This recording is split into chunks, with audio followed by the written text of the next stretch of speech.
इस एपिसोड में हम जानेंगे स्टॉक्स के फंडामेंटल एनालिसिस करने के लिए इम्पोर्टेंट रेशियोज़ क्या होते हैं। उन्हीं रेशियोज़ के नाम जानेंगे हम। इस P ratio, price to earning ratio, book value, balance sheet. Balance sheet दरअसल कोई रेशियो नहीं है, बट आपको बैलेंस शीट पढ़ना आना चाहिए। किसी भी कंपनी की बैलेंस शीट आप पढ़ोगे तभी आपको नॉलेज मिलेगी कि वो कंपनी का भी फंडामेंटल स्कोर क्या है, क्या वो कंपनी प्रॉफिट में है या लॉस में है, वो कंपनी कैसा परफॉर्म कर रही है, ये सब हम बैलेंस शीट से जान पाएंगे और प्रॉफिट लॉस स्टेटमेंट से जान पाएंगे।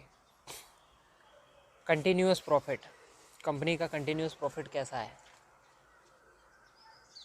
फंडामेंटल एनालिसिस रिपोर्ट, बहुत सारे ब्रोकर हाउस और वेबसाइट्स स्टॉक्स की फंडामेंटल एनालिसिस रिपोर्ट पब्लिश करते हैं। आप इन रिपोर्ट से पढ़कर भी स्टॉक्स के फंडामेंटल्स के बारे में काफ़ी जानकारी प्राप्त कर सकते हो।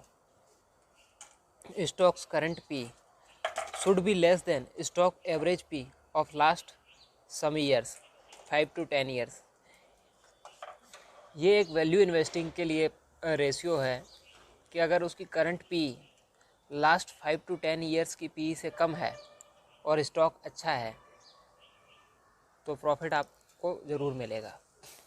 Compare stock P with industry P, आप स्टॉक के पी को इंडस्ट्री के पी से भी कंपेयर कीजिए।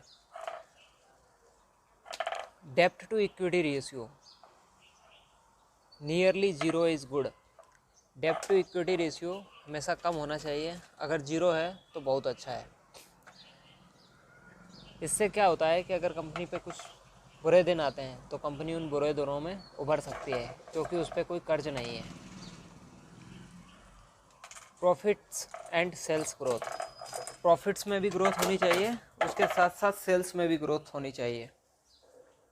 डाउ थ्योरी सिग्नल्स, डाउ थ्योरी एक बहुत इंपॉर्टेंट थ्योरी है। ये आपको सिग्नल देती है कि आपको स्टॉक कब बाय करना है, कब सेल करना है, कब होल्ड करना है। मैनेजमेंट बिहेवियर एंड ट्रस्टवर्दीनेस, किसी भी कंपनी के जो उसके ऑनर्स हैं या उसका मैनेजमेंट है उसका बिहेवियर क्या है, क्या वो ट्रस्टवर्दी है क्या, ये सब क्राइटेरिया को आप एनालाइज कीजिए तो आपका स्टॉक फंडामेंटल एनालिसिस कंप्लीट होगा। धन्यवाद इस एपिसोड को सुनने के लिए।